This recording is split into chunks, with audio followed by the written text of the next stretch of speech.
Hi everyone, welcome to my Saturday night live session. Today we'll be talking about parenting during a pandemic with the amazing Mama of Malaysia, Miss RACHEAL KWACZ. Let me just see if I can add her in.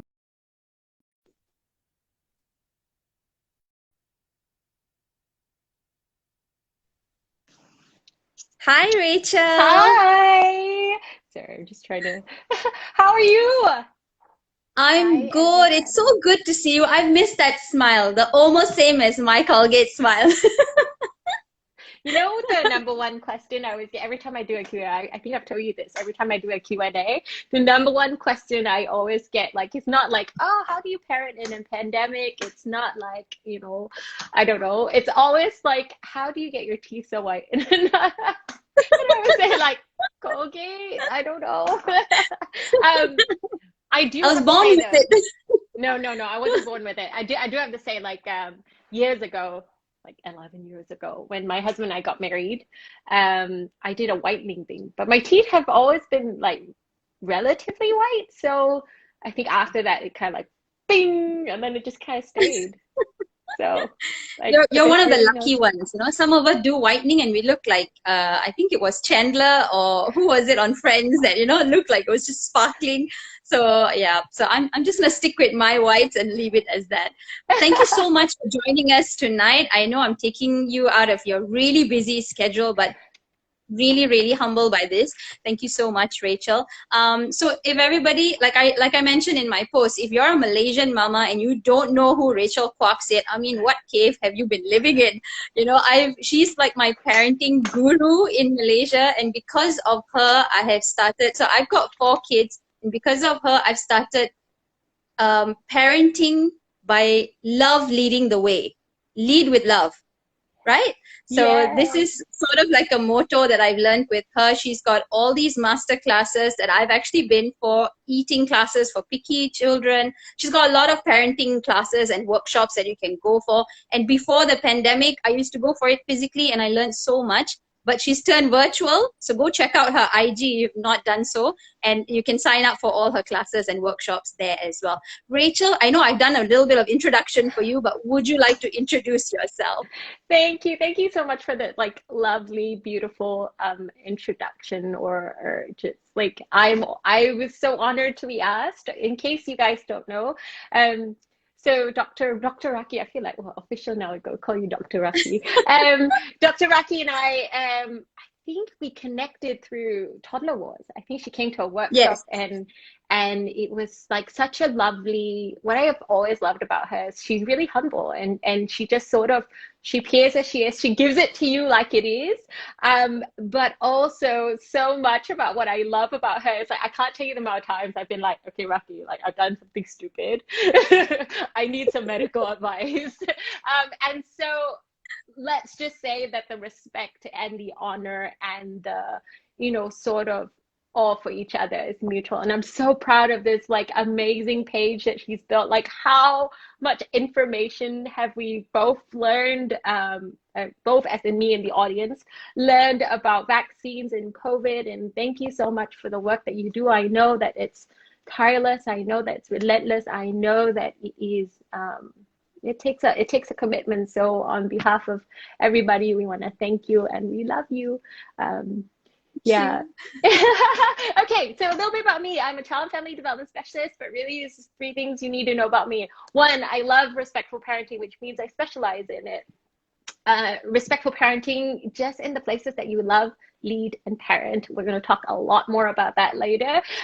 Secondly, you need to know my approach is brain based, which just means science, research, everything you need to know, like in terms of how do brains develop, how do children and adults grow, right? So brain based, but trauma informed. What does trauma informed means? It means we don't just take care of the child that's in front of you, we also take care of the child that's inside of you. And then the last part is we do it heart centered. What does heart centered mean? Rakhee's going to know a lot about this, but it basically means that my aim is, yes, absolutely, I want to give you the head knowledge, but more than anything, I want to give you the heart knowledge, so that in any situation, in anything that comes up, whether it's parenting, whether it's food, whether it's, do I take this vaccine, whether it's, do I do this, do I do that or not, you come first with your heart and you say, what does my heart say? And the head knowledge supports all of that, because what we realize is that every family is going to be different, right? Like every single parent is going to be different. Your circumstances around it is going to be different. And so what we want to be able to do is, let's take care of you first.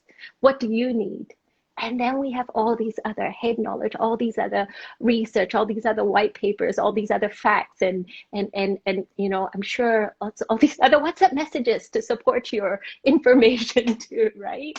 And the last thing that I want you to know about me is just that I'm a mama.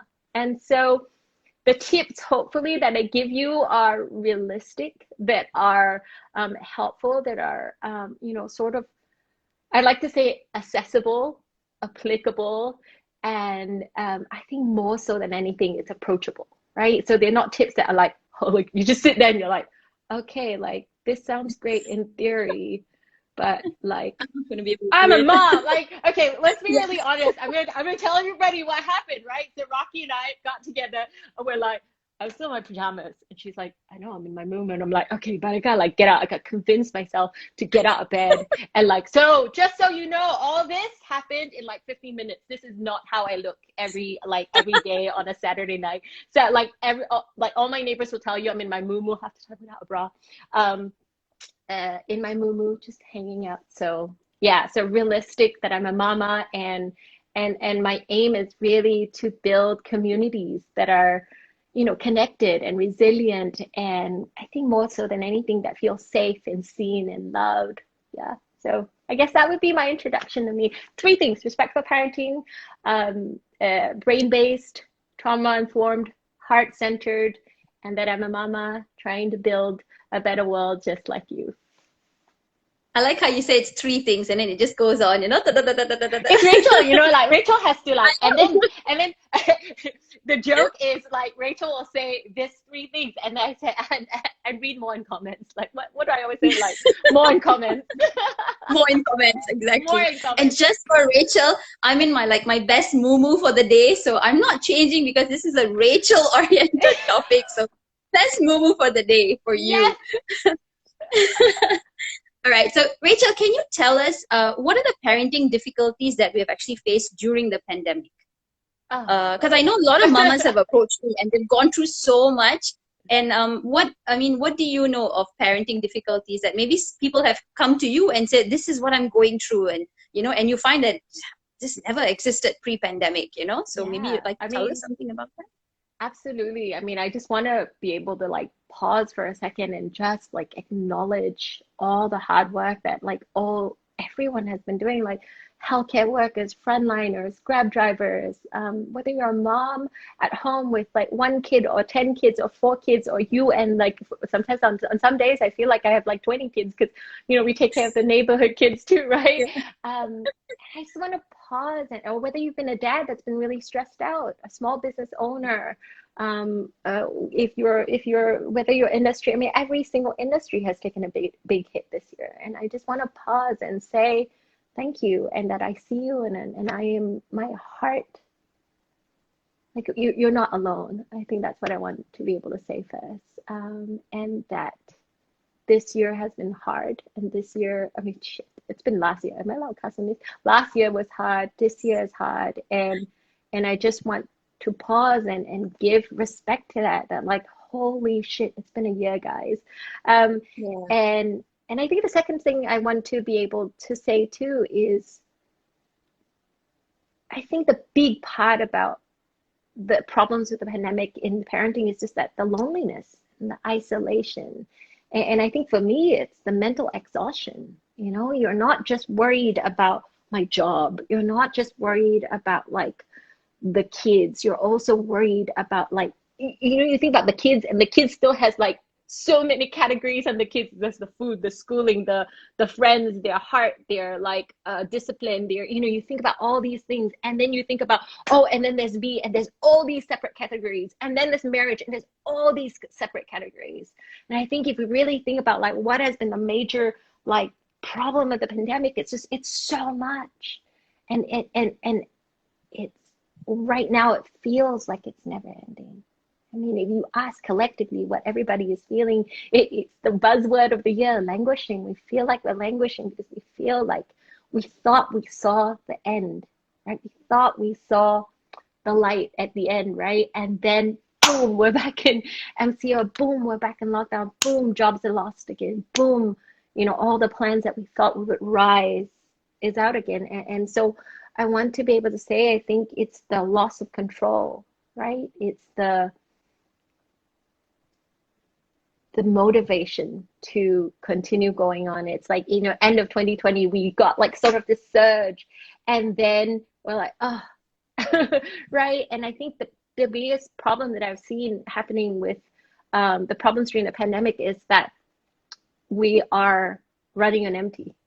And that's really it. Like, if I were to sum it all up, it's that we're running on empty, whether you're a parent, whether you are not a parent, whether you're a frontline healthcare frontline worker, whether you are the guy that the cashier, you know, like, it sucks. And that's been a big problem about the pandemic. And I think it's just to be able to acknowledge that. I think it's so important to say that we do feel like we are running out of fuel. Absolutely. I think you hit it right in the spot. Pandemic fatigue. For me, the word is overwhelmed. I mean, I thought it was over. You know, you celebrated 2021, and then now it's okay, let's celebrate 2022, you know?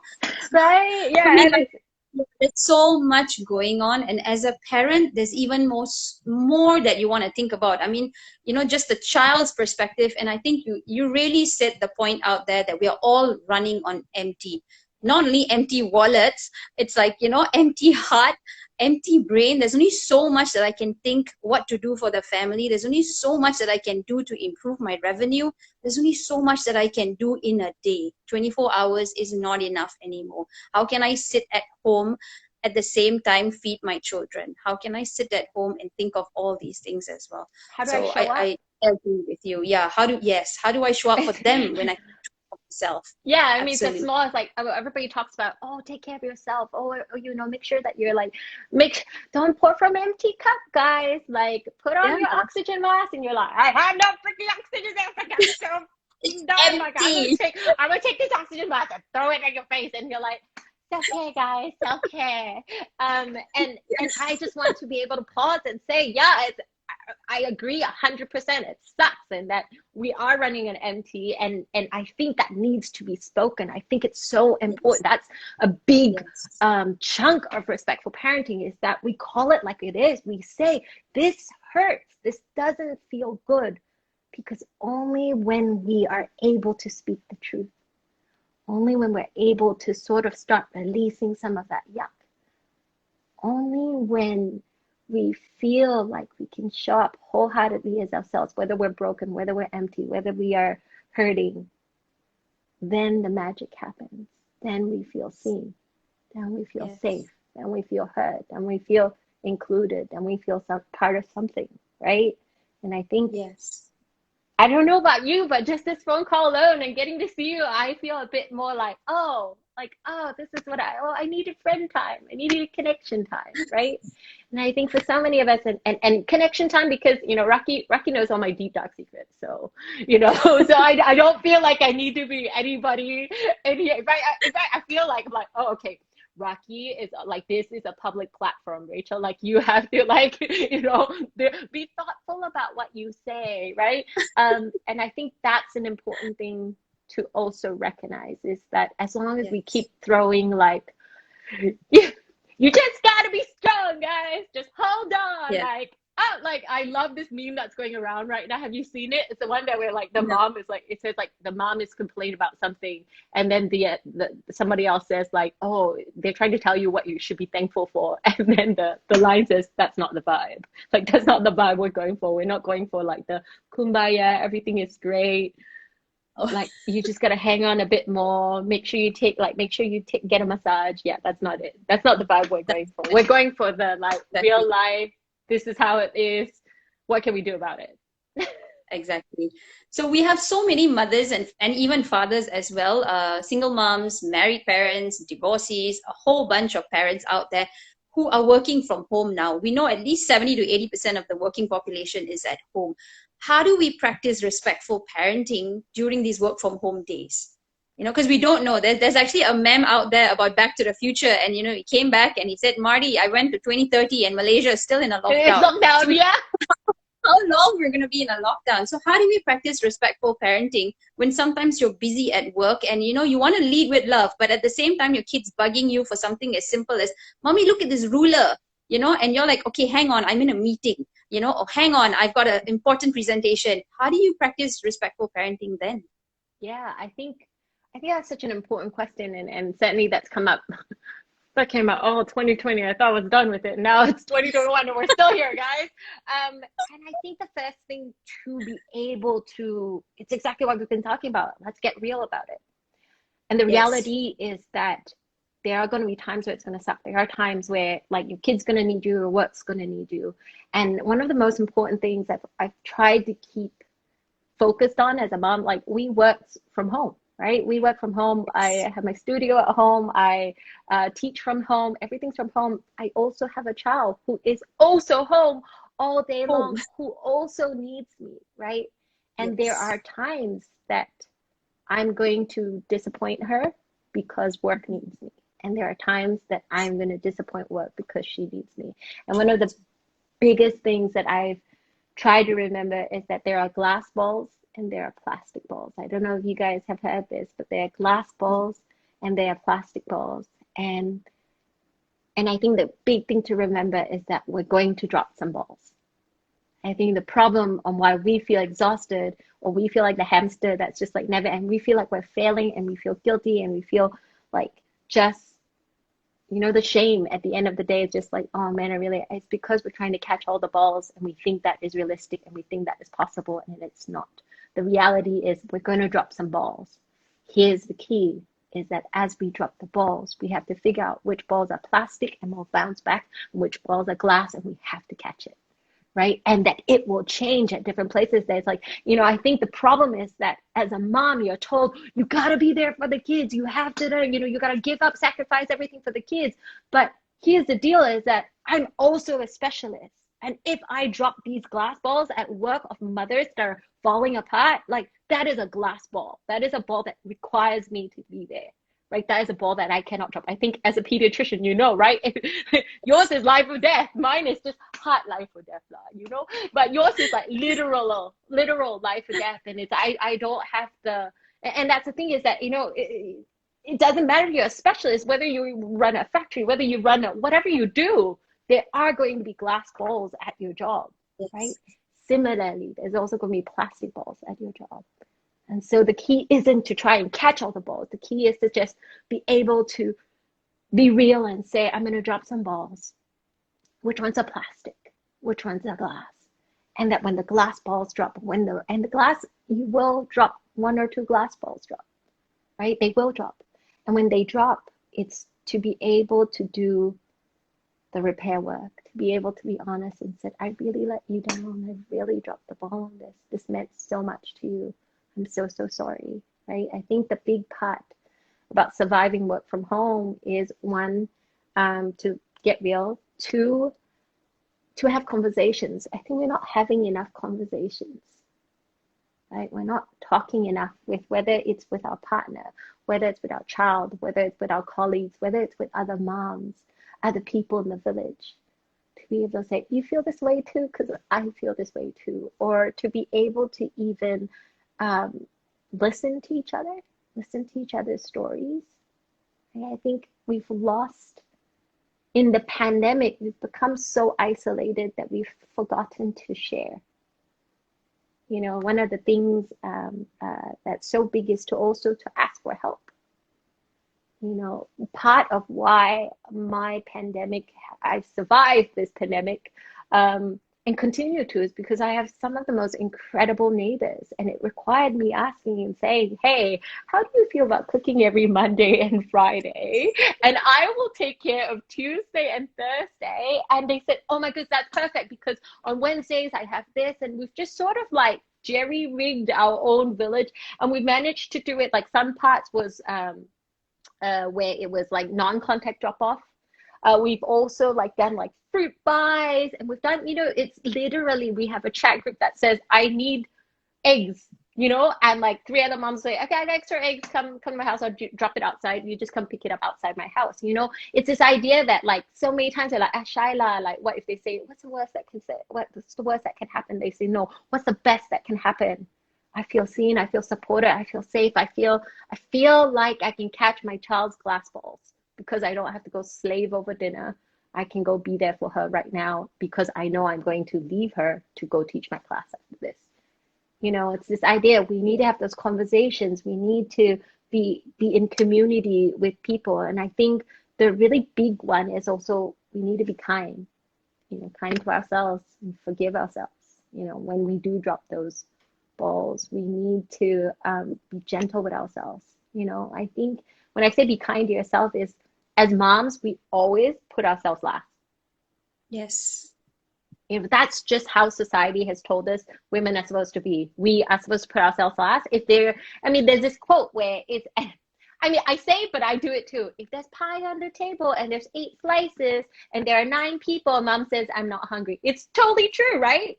Or you say, oh, never mind, like, it should be shared, like, it's okay, I'm not that hungry, right? We've been told as women, this is how we nurture, this is how we love each other. And I think we need to be able to be real, have conversation, and also be kind to ourselves and say, I would like some pie too, you know? And how do you feel about that? And give our I think give our children, give our partners, give our community the gift of being able to like serve others too. I think that's been a really big thing for us, to be able to sometimes really acknowledge the shit that is the shit, right? The crap that is the crap, right? You acknowledge it, but you also reframe it. You also get to reframe and say, we're safe at home. We can choose this time to be sad about it. And yes, we will be sad about it. We will cry out. We will cry. We will feel our feelings. But we will also choose to find joy in these moments, if we can, right? I love that metaphor of glass bowl and plastic bowl. And I'm just gonna say that wherever you go, I feel like the community around you, it reminds me of like a Smurf village. I'm not saying you're little blue creatures, but I'm just saying that I feel like singing la la la la la la every time Rachel says, "This neighbor brought me that. This neighbor brought me this." You know, la la la la la la. You know, it's such an amazing group of people that you have with you everywhere you go. You know, No. move in next to me, please. No. So this is where the correction needs to be. This is so people say the people around you are so nice. Wow, so lucky. Where do you live? And da da da. And Rakhee knows this too. I've moved 3 times, right? Like I've moved a lot, and not my choice, guys. Not my choice. Yeah. I've moved, and or the other big thing that I hear a lot, oh, but it's just because it's Ella Grace. That's why, I mean, it's just because your kid is like a good kid, right? Then that's why she does all these things. And here's the thing, it's not. It's not. It's, we have built this community. It was never about where we moved. It was, will I show up for my community, and will I love them wholeheartedly, right? And expect nothing back, but hold them in the highest regard. I mean, if we really think about respectful parenting, what is respectful parenting? It's holding your child in the highest regard, holding yourself in the highest regard. I hold my neighbors in the highest regard. We love big, and sometimes we get disappointed. I mean, don't get me wrong, there are there are a couple of neighbors that are a bit not my favorite. Okay. But at the same time, it is recognizing that they're going through something too. You know, there's a reason why everybody is the way they are. And I think if everybody thought that I needed to move to a place and wait until that place showed up for me, then communities won't be built. It's that you can build this community. And it's as small and as big as saying hi, waving hi. We've lost that. You know, like the big part of why Ella Grace, we moved back to Malaysia. to raise Yes. Ella Grace in this kampong, to raise Ella Grace in this, like, sort of like, do you remember when we were young and you would go over to your neighbor's house and you would get literally the kids in my neighborhood, they come to my house and they like know they're gonna get fed. Like there was one day she's like, oh, my mom and dad's not home, and she's like, what, like, so I guess I'm having lunch here. And I was like, oh, okay, sure, I'd love to feed you. I mean, which I really was. But I was so honored, and I love that she knew that if she was hungry, come over. I got food, right? And really, like, I didn't have food, but we'll make food happen. You know, we're mamas. We're like magic mama. You know, ajaib, always can ajaib something out on Doraemon. But it's this idea that we need to show up. You know, Yes. we get so fixated in the idea that somebody else has to come rescue us. Somebody else has to go do this for us. My aim when I teach, and Rakhee knows this, my aim when I teach masterclass or whatever freaking workshop I teach is that at the end of this, you don't need me. Because at the end of this, if you need me, I've done you a disservice. My aim is not for you to like come. My aim is not for you to be latched to me. My aim is for you to know your power, for you to know like who you are and what you're made of. And yes, we fail, and yes, we suck sometimes, and yes, there's going to be hurt, there's going to be pandemics, there's going to be like all kinds of crappy things that happen to you, but it does not mean that you are broken. It only means that you are growing. Yeah. Wow. You know, I'm going to go down to more narrow specifics. Yes. So we are going through a COVID-19 pandemic. So how do you talk to your kids? What is COVID-19? And how do you talk to your kids about the vaccination? So there are two aspects to this question. How do you bring forth what COVID-19 is and how it has devastated everybody's life?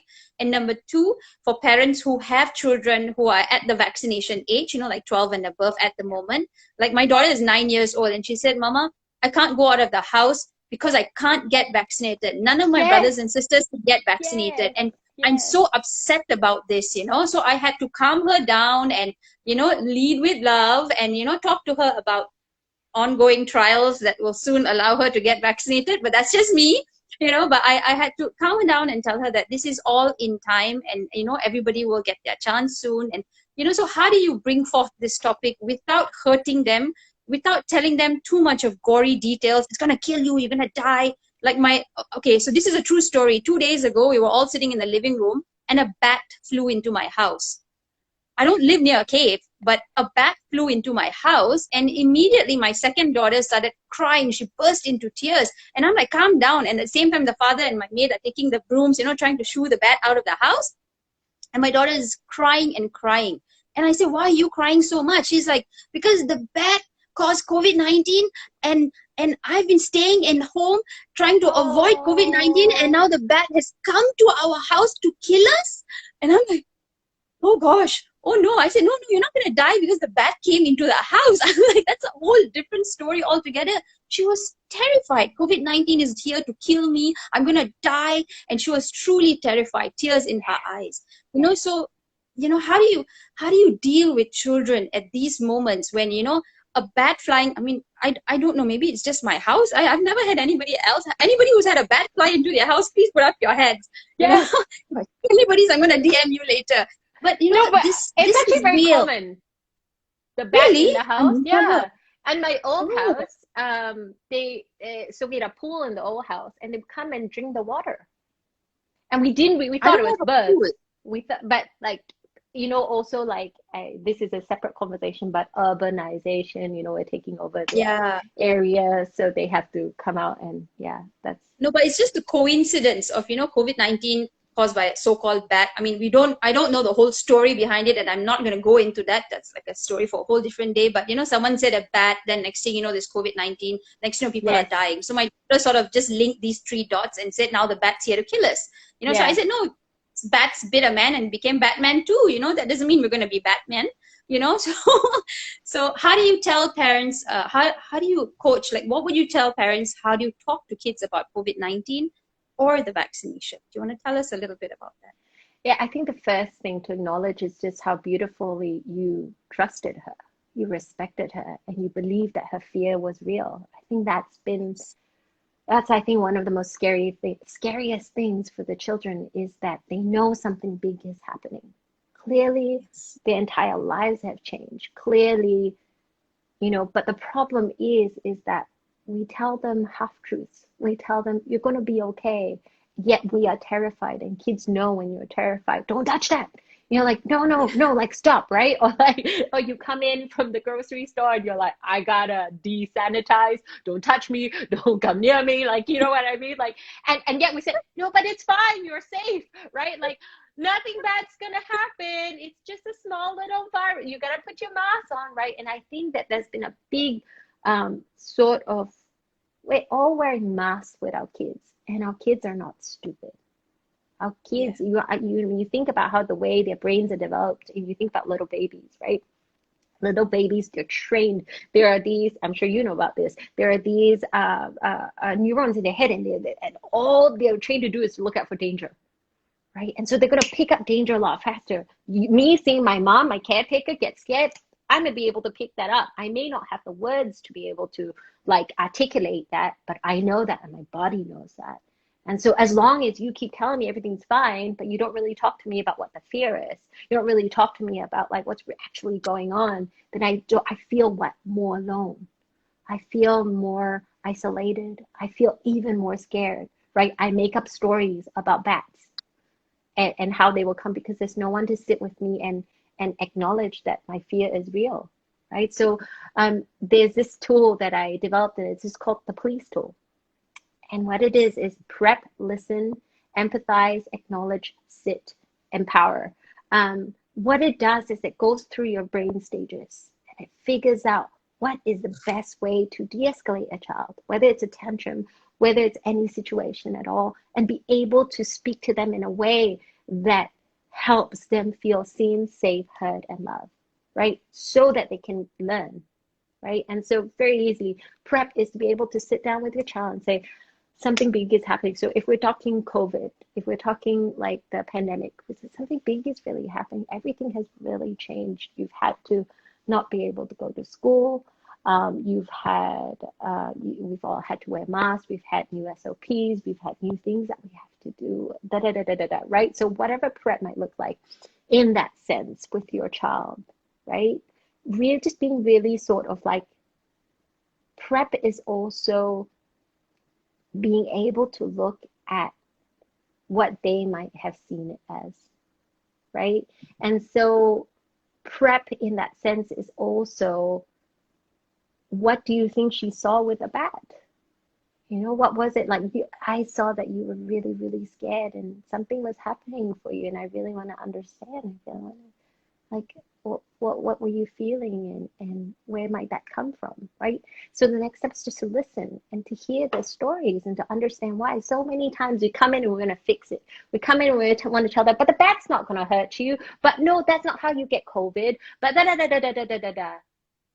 And as long as I can't tell you how I'm feeling, first, do you even know what the problem is? If you're not willing to sit down and listen and say, oh, because it's like, we're just making assumptions at this point that maybe that's the story, right? But I think if we sit down, we listen and we hear them and we say, that's how you are feeling. It's sort of like, you imagine, in my class, we call it your shit bucket, okay? And you imagine that they get to pour out their like feelings, they're hurt, they're overwhelmed, they're scared, they're all the stuff that we all know this, we all keep that stuff inside, right? And kids need a safe outlet to be able to pour it out, right? So we pour out and we listen, we say, I hear you, and you ask, are there any questions that you might have? And she might say, I'm really scared, maybe we shouldn't eat chicken anymore. I don't know, whatever it might be. Kids will have all sorts of ideas, but we want to make this space safe enough that they can ask whatever wild and crazy question that they might have. The problem is we're so busy fixing, we're so busy caretaking, we're so busy taking over the conversation that we aren't actually hearing the child. Second step is just to listen. Third step is to empathize. Can you remember a time where you've been scared? We've all been. I'm scared of the pandemic. I'm scared of the consequences. I'm scared of COVID. I'm scared for my parents. I'm scared for the people I love. I'm scared for my daughter. And being able to empathize, like truly empathize with your child's gonna be able to tell. Like if your child says, I'm scared, you don't say there's nothing to be scared of. You empathize and you say, oh, I know what it's like to be scared. And you just hold the space, right? And what do you feel? You feel, oh, she gets it. And unless they feel like you get it, they can't move through to the part of their brain that is able to learn, the prefrontal cortex, right? And so prepare, listen, empathize, acknowledge. So acknowledge was as simple as I just said. I felt scared too. Like it's so true. Or maybe they might say, I was worried the bat was going to give us COVID, and you acknowledge and said you were worried the bat was going to give us COVID. So what parents want to do is when the child says the bat's going to give me COVID, you want to come in and say, no, like the bat's not going to give you COVID. Don't be silly, right? And what does that child feel? That child feels invalidated. That child feels, oh my God, why am I so stupid? That child feels like, oh, or the child feels, but that's really how I feel. And you don't understand, you know, Mom, we're all going to get COVID. And now I got to take care of you too, because you don't know the truth. But if you acknowledging does not mean that it's true. Acknowledging just means I hear you. I see you. I understand. Right? And sit is being able to sit in that hard and uncomfortable place of the feelings. We, as adults, have the hardest time sitting. We have the hardest time being quiet with our feelings, with the hardest time when the kid cries, with the hardest time when the kid wants to throw a tantrum, we have the hardest time when the kid is angry, when the kid is screaming, right? We want to run away from those feelings. Why? Because it brings something up for us, right? And so in those moments, when we run away, we say, you're alone with this hard feeling. You're alone with this fear that you have. So whether it's bats or whether it's vaccination or whether it's whatever it may be, you know, you want to be able to sit in those places. Like I always imagine me literally climbing into a boat with them. Like here they are, they're lost at sea in their little teeny tiny boat, right?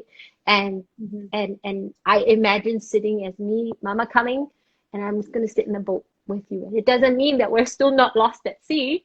We may still be lost at sea, but it's saying, hey, you're not alone. I see you. We're going to get through this together, right? And you feel all the things you need to feel, right? Then when they fully feel all the things they need to feel, they trust you. We trust each other. I feel empowered. We can fix this, right? Then we're in the boat together. Now we can say, okay, how the hell do we get out? Then we empower. Then we say, okay, these are the things you need to know about COVID. These are the things you know about. You can't get it from a bat. I wonder where you got this idea that it might come from a bat. And then you listen, you acknowledge, you empathize, you go through all those steps again, and then you empower, and then you tell them, oh, actually the bat, something happened in China, blah, blah, blah, right? Or you listen, whatever it may be, you go through those steps again, and what it does, it brings you together. So I'm going to wrap this up and say, how do we do it with the COVID vaccination? We'll bring you through those steps again. So please, it's prep. I'm going to be able to tell you what a vaccination is. Have you heard what a vaccination is? You know, we're all going for this vaccination. You've seen mama, da, da, da, da, da, da, da. So your concern right now is that, same thing with my kid, is that they can't get the vaccination. So they're like super pissed, and they're super, I think more than pissed, what is always at the top is anger, right? But at the bottom, anger is always fear. I feel left out. I'm worried. What if I die, right? If you guys get protected, what about me? Right? So let's look past the anger and ask what's really at the bottom. And what's really at the bottom is you're worried that you're not going to be safe. But we can't get to the bottom unless we listen. So we listen, we say, you're really upset about this. I want to understand what is happening in your body. You're feeling really angry about this. Tell me about this anger. Right? Or and she might say, it's not fair, Mama. Like, it's like you guys are going to be okay and I'm not going to be okay. And you empathize. Do you remember when all the frontliners were getting it, and then we were like, oh shit, like it's going to be end of the year, like how we, like, okay, I remember what that feels like. But my husband is not from Malaysia, and so for a long time, we thought that he would only be in like the line, right? Like, and not only that, like we asked his embassies, like their official answer is basically, you chose to be out of the country, it's your problem. Yeah. So if you want the vaccination, come back to your home country. And we're like, yeah, but there's this small problem of like, we have to fly all the way there and try to not get COVID on the way to fly there. So like, I remember that feeling, and oh yeah, like when you just feel helpless. And so I can empathize with her in those moments, and I can acknowledge, yeah, this feels very scary. This feels like it's never ending, right? And sit in those hard spaces, and in those hard spaces, likely she'll cry, she'll be angry.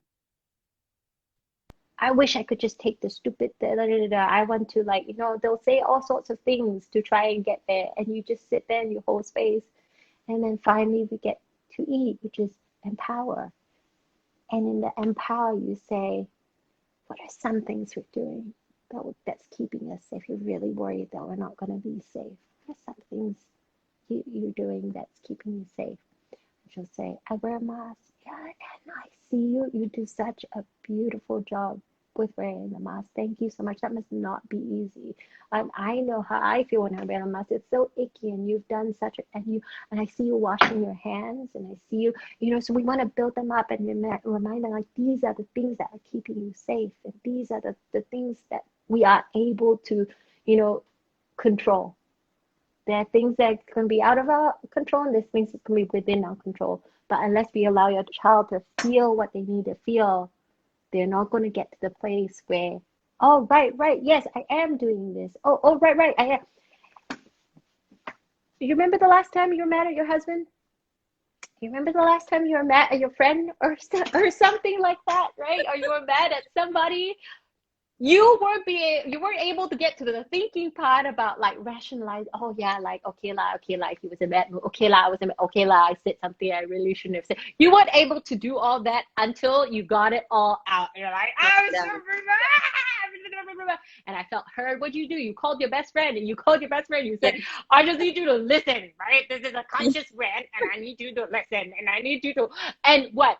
Can you imagine if in that moment you call your friend and your friend says, no lah, your husband did it. You're like, new friend, hang up, call a different friend, right? Because then what? That's going to make me feel even more angry. It's going to make me feel even not seen. Whereas if your friend just said, yeah, like, man, that really sucks. Like, how dare him? My favorite is, like, my friend goes, like, I got a car. Who we got to run over? Who we got to beat up? Right? And you're like, and you're never going to beat up somebody. But it's just this idea that your friend gets it and they're on your side and we got this together. Yeah. And that's the idea that we want to give our kids. Because does it mean that we believe the bat is going to give us COVID? No, it just means, like, I got the car.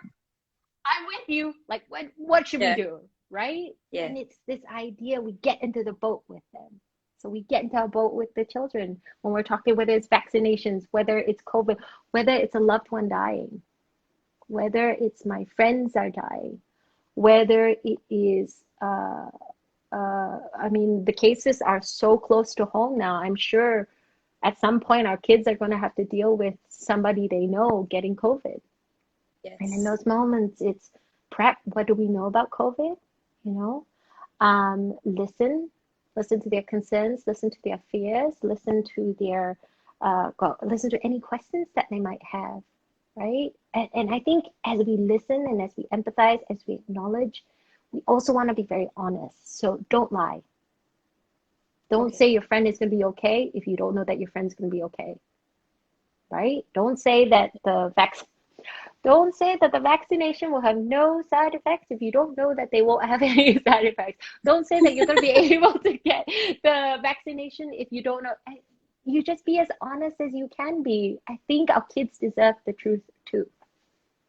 So I think that would be my very long answer. It was a Rachel answer lah. Absolutely. And I would say the difference between teenagers and younger kids would just be the level of maturity that you're going to explain the same things to them, right? So if you have a 13-year-old who has read a lot and has got probably his own handphone and who's on Google half the time, so they probably be able to Google the word variant of concern, versus like a 3-year-old who's just going, what's COVID, mama? What's COVID? So, half of him saying COVID instead of COVID. So I guess it's just the level of maturity that you're going to deal with different ages of children. So, I mean, if you have a 5-year-old, you're not going to tell them the nitty gritty details with a lot of medical jargon. You're just going to tell them the lots of germs out there and it's called COVID. So I'm guessing that's what you mean, at different levels.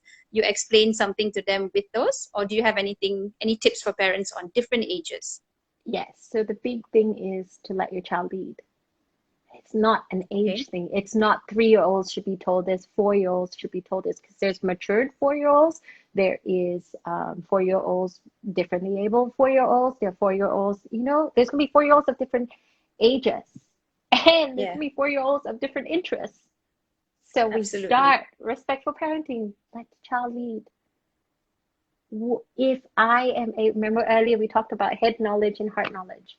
If I'm present with this child, if I sit with this child, if I'm actually listening, like truly listening to this child, I will know where to take this conversation. I will know how far I will know if that child even knows what school is or COVID. I will know if I'm really sitting with that child. And yeah, similarly with whether it's a teenager, whether it's our elderly parents, who are equally as scared and sometimes feels like it's talking to a toddler, right? You sometimes feel like, and you have to hold space for them the same way. Prep them, listen, empathize, acknowledge, sit, and empower, right? This is your choice. Your friends say all these. My friend said, the auntie said, the video said, right? And you listen and you hear them and you say, I see you, I acknowledge, okay. And they want to show you the video and you sit and you watch the video with them. The problem is we're so quick to shame them and say, you shouldn't be listening to any of these WhatsApp things, and what, they don't feel seen, they don't feel heard. So then they go out behind your backs and they I don't know, drink bleach or something. You know what I mean? Because they're reading all this and they think it's true. Instead, you're like, okay, let's look at this. It's the same thing you would do with your child. You would say, I want to know what you understand so that I know where we need to take this conversation, right? Yeah. What to explain. Kids will lie when they don't feel like they're heard. That's why kids lie, because they feel like they can't be their honest, true self. Right? And so you don't want kids doing this behind their backs. You don't want your parents doing this behind your back. You don't want teenagers doing this behind your back. So that's a really big one. Yeah. Let the child lead. So let the child lead. Lead with love, let the child lead. And I think one thing that I've learned with all your workshops is also to pause.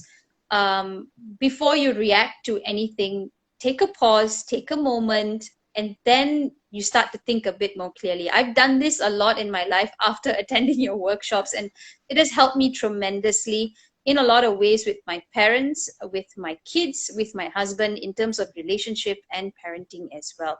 So to end it all, would you be able to share some tips on healthy parenting during these trying times, during this lockdown and things like that? Would share some what we can do in the meantime? I think I'm absolutely going to follow through what you just said, see the world through the child's eyes. I think more than anything, it's also seeing the world through the child's eyes, seeing the world through our eyes, and saying, in those moments where very often when we get upset, when we get overwhelmed, when we get angry, when we lash out, when we feel like, oh crap, I need the parenting expert to come in, I need to go Google now, right? It's usually something is going on within us. Some need is not being met, or it's triggered something within us, right? And so in those moments, we really want to see and ask, am I really actually mad at my husband, or am I mad because I'm feeling a bit rejected and I feel a bit yucky, or something is going on, right? And so really see the world through the child's eyes, see the world through the child in front of you and the child within you. Pause, exactly like you said, pause for clarity and understanding. In those moments, like, right? You just take a deep breath. You pause for clarity and understanding. You pause to come home to yourself. You pause and remind yourself, okay, I'm a good, this is a good kid having a hard time. I'm a good mama having a hard time. It doesn't mean I separate the behavior from the child. I separate my behavior from motherhood, right? I may scream in this moment and lose my shit and say a lot of things I don't mean, but it doesn't mean that I'm a bad mama. I'm a good mama having a hard time, right? Pause for clarity, understanding, right? And then we respond. And when we respond, it means we're not reacting. We respond as parents. And I want you to bring back to the first very long story I told you, which was just, we need to get real. And so when we respond, we want to respond in a place that comes from honesty, from truth, right? A place that comes with being able to say, glass ball, plastic ball. I'm going to drop some glass balls. I'm going to drop some plastic balls. I'm going to drop some balls. But I'm trying my best. So let's get real with those conversations. Let's be able to ask for help when we need help, right? Have those conversations, have those places that you can go to talk to each other. Like, I think part of why this parenting in the lockdown or parenting in the pandemic is because literally we're isolated. We feel disconnected from each other. We go on Instagram, everybody's posting like their high. Like, I cannot tell you the amount of people that are like, look at this sad. We just had this clubhouse the other day, and I was telling everybody, it's like, you know, everybody is like, it feels, if you go online right now, it feels like every mom is acing this except for you. I'm like, dude, we had grab food 3 days in a row. My child was playing with like cornstarch, and my house is certainly not clean. But we're not having enough conversations